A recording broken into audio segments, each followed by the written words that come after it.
Hello, amazing listeners of the Becoming You podcast. How are you doing? How was your week or how's your week going? How's everything? Let me know in the comment section. Let's catch up now. Let's catch up.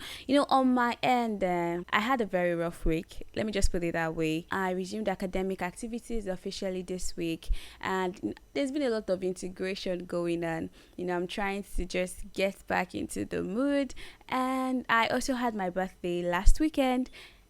And I've been asking myself a couple of questions like, now you're already a year older, what next? What are you going to do differently? What changes do you want to implement in your life? Or like I usually say on this podcast, no pressure. See, I'm going to just take things slow and just try to move at my own pace. I went through some things this week, and the incidents kind of reminded me of this book I read a while ago, like some years ago. I think I read the book in 2020, The Subtle Art of Not Giving a Fuck.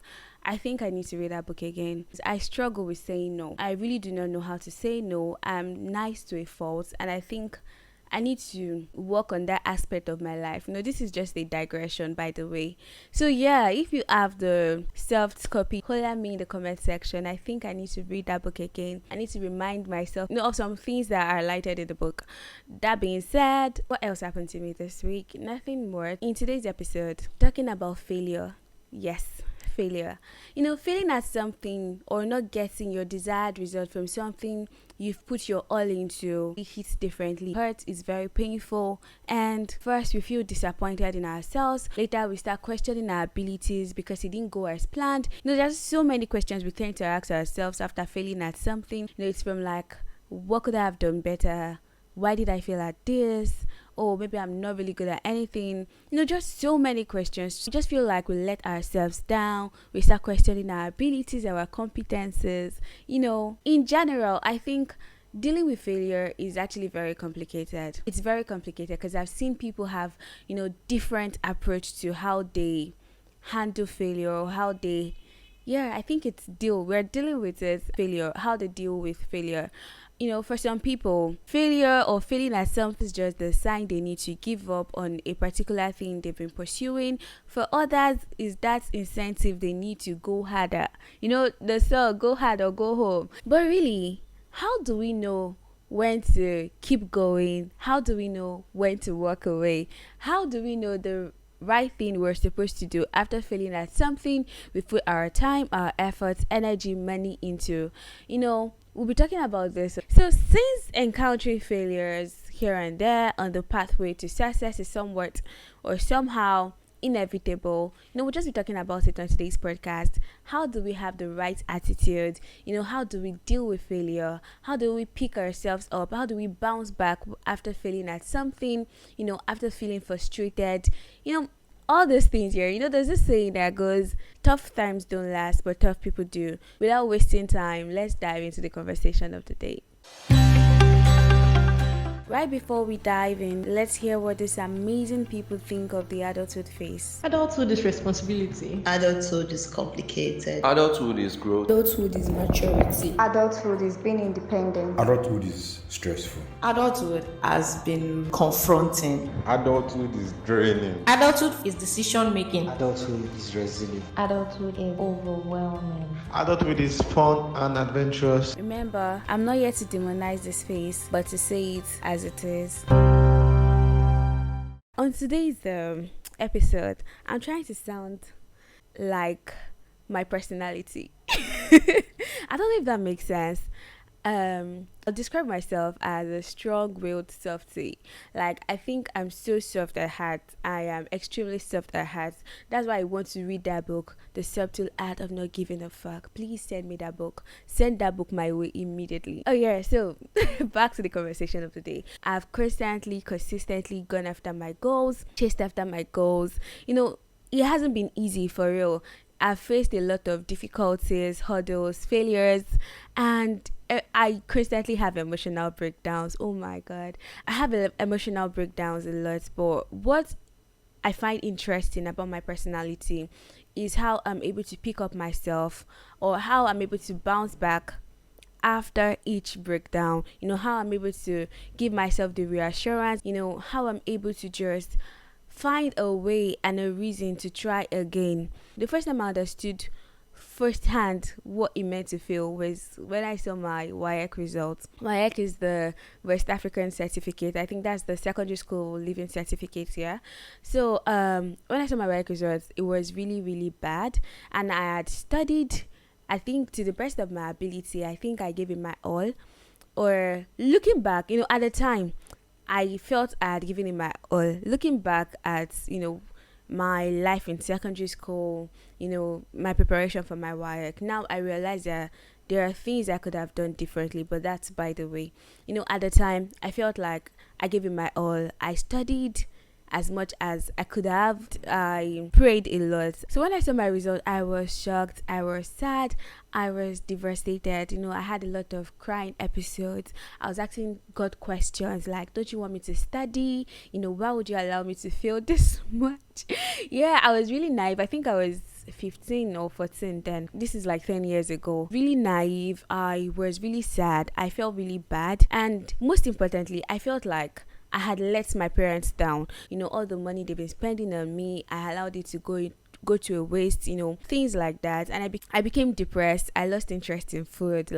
If you know me, you know I like food so much. So at that period of time, I lost interest in eating. I was just on my own, questioning myself, questioning God. My mom was really mad at me. She scolded me. I know there was this episode of I don't even know how we're going to tell your dad. When your dad finds out, I don't know how he's going to react. We considered the whole thing for a while before I had the courage to tell my dad about it. No one did notice how I was isolating myself, and they actually handle things differently. My mom, started having talks with me, telling me that now is not the time to just give up or isolate yourself. Now is the time to pick up yourself. Now is the time to go for it. Now is the time to just find solutions. The both of them started brainstorming or started looking for solutions for me, what I could do. And meanwhile, during this period of time, I was waiting for my NECO results. Thanks to God, my NECO result came out. NECO result is like a substitute examination for WAEC. It came out and I passed. I did very well, and that was how I scaled through that process. Getting into the university, I actually dreaded failure. Had my first test and I didn't even get a satisfactory mark or satisfactory result. I called my parents and I started crying. Yes, I'm a crybaby. I started crying to my parents oh, I saw my result just now and I didn't do so well, and my mom was like, don't be too hard on yourself. In fact, my first semester in the university, I had straight A's because I was obsessed with success. It was a good thing, yeah, because I'm actually proud of that moment. But my second semester, things happened. Girl got a bit distracted and, I still had A's, but there were other grades that were not so satisfactory. Basically, all through my teenage years, I dreaded failure. I was so scared of failing. I would not try out new things because I was so scared to fail at them. I would not try out or go for new opportunities because I was so scared I wasn't going to succeed at them. So I was really, really scared. And I just noticed that it actually kind of curbed me because I was so scared to leave my comfort zone. I was doing things I was comfortable doing. I just wanted to get the accolades. That I dreaded failure. Failing at something, not getting the desired result from something makes us feel, would I say dejected? We just feel this sadness when we fail. And the sadness you feel after letting people down is nothing compared to the sadness you feel after letting yourself down.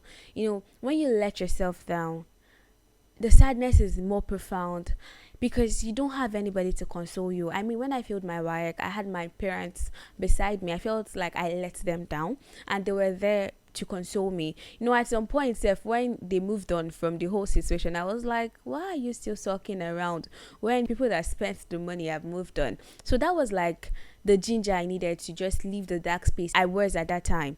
However, as adults, accountability to oneself comes first.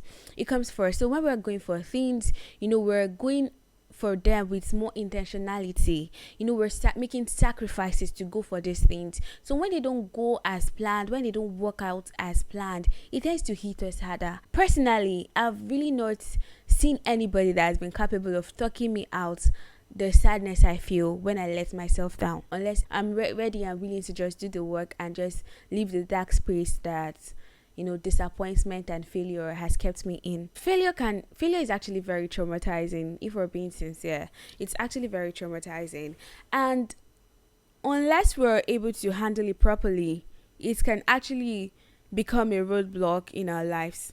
For real. While some of us, like most of us, have employed different coping mechanisms, we've employed different ways to overcome failure. For some, is accepting fate. Some of us are quick to say things like, maybe it wasn't meant to be, that's why it did not happen.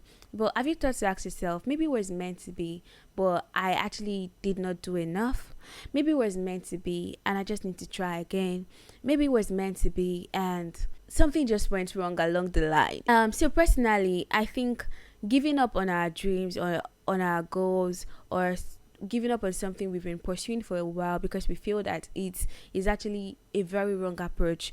And sincerely, we cannot overcome failure by handling things that way. My mom would always say, failing doesn't make you a failure. You might fail at something and you try again and you do excellently well at it. So like, how do we know when to give up? How do we know when to keep trying? Bouncing back from failure takes a lot of work, and the work starts from our mindset.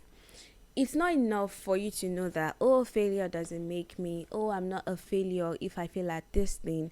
It's more than that. You have to be willing to try again. We have to know, understand, and accept that failure is actually part of the process. If you want to grow beyond your imagination, then you should not be afraid of failing. You should not be afraid of failure, because most times when we fail at something, we fail at those things because we do not have enough understanding on how to go about them. We fail at things because we are not experienced. So failure often comes with trying out new things, in going for new opportunities. So if you're scared of failing, you would actually be reluctant to try out new things. And if you do not try out new things, you will not grow. Firstly, in handling failure the right way, or in overcoming failure, we need to work on our mindset. Let's try to remind ourselves that it's part of the process. It's just an hurdle that we need to overcome. Understanding that, oh, failure is part of the process doesn't stop us from feeling the emotions we feel when we fail. Like, it's okay to be angry, it's okay to be angry, it's okay to be sad, it's okay to feel disappointed or feel stressed or whatnot. More important than feeling these emotions, it's okay to express them. Yeah, it's very okay for us to express them. In 2021, I was trying to get into grad school. I had applied to 3 schools and I got rejected from all 3.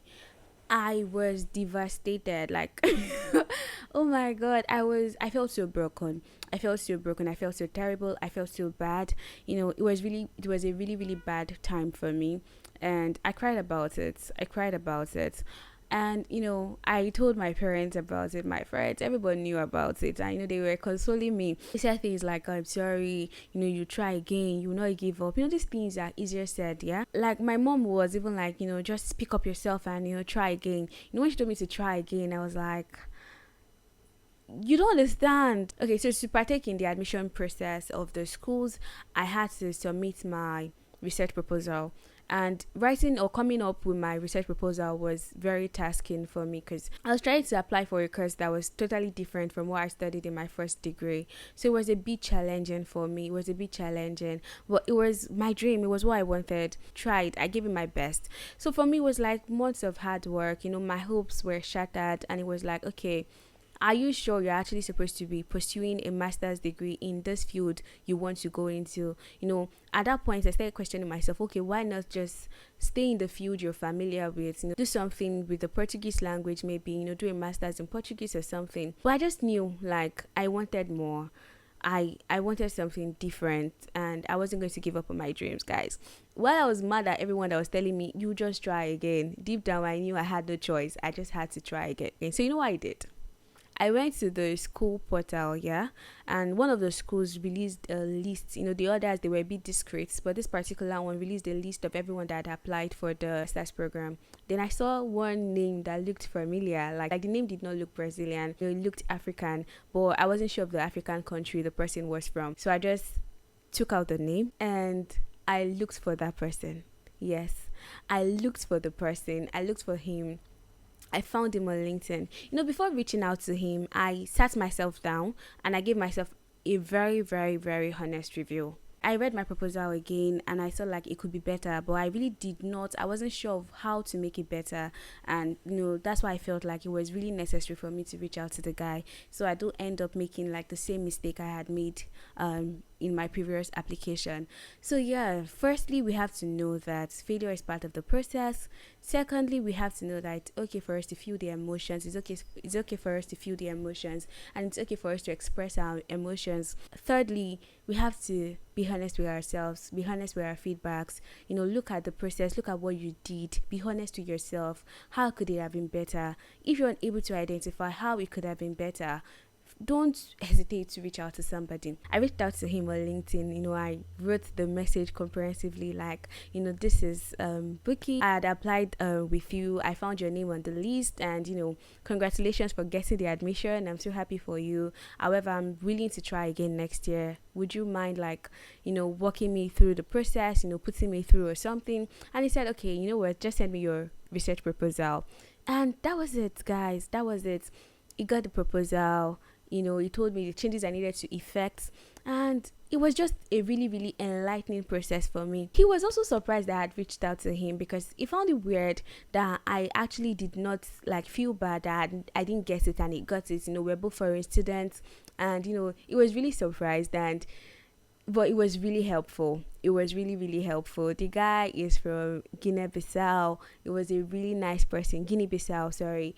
He's a really, really, really nice person. Really nice person, sincerely. It was a learning curve for me, for real. It was a learning curve for me, because I realized that to overcome failure, you have to have like a very humble spirit. You cannot overcome failure with pride, because you have to, aside from giving yourself the honest review, you have to humble yourself and be willing to learn. You have to humble yourself and be willing to grow. You have to humble yourself and be willing to effect the necessary changes you need to make into becoming better, into like getting a different result. Because like the saying goes, you cannot keep doing the same thing and get a different result. For you to get a different result, you have to apply a different technique. Let's feel free to like ask for help when we need help. We've said this on this podcast. Talk to people that you feel are more knowledgeable about the particular thing you're trying to go for. Talk to the people that have more understanding of the field you're trying to like go into. So like, we could experience failure at any point. It could be academic failure, it could be professional failure, it could even be failure with like trying to raise a family. Failure comes in different forms and it means different things to like different people. Getting a B to some people is failure, getting F to some people is what they define as failure. So regardless of what we choose to define as failure, we should not let it like break us down. We should not let it stop us from going for our dreams or going for what we want. Going back to my story here, this guy held my hands like through the whole journey. My research proposal got approved. We did interview prep together. I needed to write an entrance exam. It helped me with past questions, although like the questions were not even the same in any way, but it was helpful. It gave me an idea of what I was to expect. So like, it was really there for me. It was really there for me, and I got in. It was a proud moment for him also. Like, it felt like, oh, he got in. It was a proud moment for him. It was a proud moment for me. I got it. At the point where I got rejected, I almost gave up. I almost accepted fate, in quotes. But like, I'm grateful to God I did not. I think as humans, we need to realize that, yeah, there's a place of faith, but there's also the place of consistency. There's also the place of personal determination. And we should try to go for it. We're capable of doing everything we put our mind to. With God, pray about it, go for it, be resilient. It's not something you can do alone. For real, you have to have good people around you. You have to have people that have the positive mindset around you. I had good friends around me, though at that point I made them feel like the advice they were giving me was like really getting me annoyed and angry. But like, when I was alone, I actually pondered over everything they said to me, and I realized like I needed to pick myself up. So like, have people that would ginger you, have people that would remind you of what you're capable of doing, not people that will make you feel bad, not people that will make you feel down, not people that will make you even question your abilities. After this whole process and how I handled the rejection I got from my first set of applications, I realized how much I had grown emotionally. I didn't know what was happening, but I think there was a lot of mind shifting that occurred before that time. There were a lot of like realizations that I'd had before that time. because I was so proud of myself. You know, when you handle a particular situation and you look back and say, wow, you're now an adult. That was how I felt, really. We do not need to start isolating ourselves because we didn't get our desired result from something. The thing is, we tried, and we'll keep trying. Failure can be a roadblock, yeah, but like, what really matters is what we choose to do to this roadblock. You know, do we see the roadblock and just turn away and just, leave the journey, or do we see this roadblock and brainstorm ways to get it out of the road? Or do we just see this roadblock and just sit on it and we start sulking about the situation? Because if we choose to sit on it, that is what we call stagnancy. Yeah, it leads to stagnancy because you're unable to move forward, you're unable to go backward. You're just stuck in a particular position because you feel there's something. If we choose to go back, that means we're giving up on our dreams, we're giving up on our aspiration. So the best thing to do to that roadblock is smash it down. It's easy to say these things, yeah, but like, I feel hearing these things just helps us. We have a storage in our mind, and hearing these things, I know our mind is not here. But yeah, we have the storage in our minds. So like, hearing these things, we just need to store them in the right place. And when the right time comes, we'll see how helpful hearing these things can be. So yeah, I hope you're able to like handle failure differently right now. Just try to understand that failure is part of the process. Know that it's fine to feel the emotions, feel it and express your emotions. 3, give yourself the honest review. And 4, do not be afraid to get help and guidance. Go for it. 5, remember that we are not allowing this roadblock to we're not allowing this roadblock to turn into a limitation. We're not allowing this roadblock to lead to stagnancy. We are pushing it out of the road. And also try to surround yourself with positive people. You don't want to fail at something and start telling people that will tell you, oh, I told you not to try. You want to fail at something and tell people that would remind you that, oh, you're capable of doing this thing. You don't have to give up on your dream because you failed at your first trial. Go for it. Even if it's your second or your third time, go for it and keep going for it till you get it. Really, deciding when to walk away comes from the honest review you give yourself. Okay, so yeah, on the next episode, I'll be talking about the challenges of being an introvert or an ambivert in a time where we're constantly encouraged to put ourselves out there, in a time where we're constantly encouraged to have a social media presence, in a time where we're constantly encouraged to network. So we're talking about the challenges we face as introverts, if you're one, and if you're not one, come and learn the challenges introverts face. That'll be all on today's episode. Please do not forget to like, share, and subscribe. I'm counting on your support. I'm counting on your love. Let me know in the comment section, how do you go about bouncing back after failing at something? Let me know in the comment section and let's keep the conversation going. Have a great weekend, guys. Thanks for listening. Catch you on the next episode. Do not forget to live every moment and leave no room for regrets. Remember to follow this channel so you get notification whenever I drop a new episode. Thank you. Bye.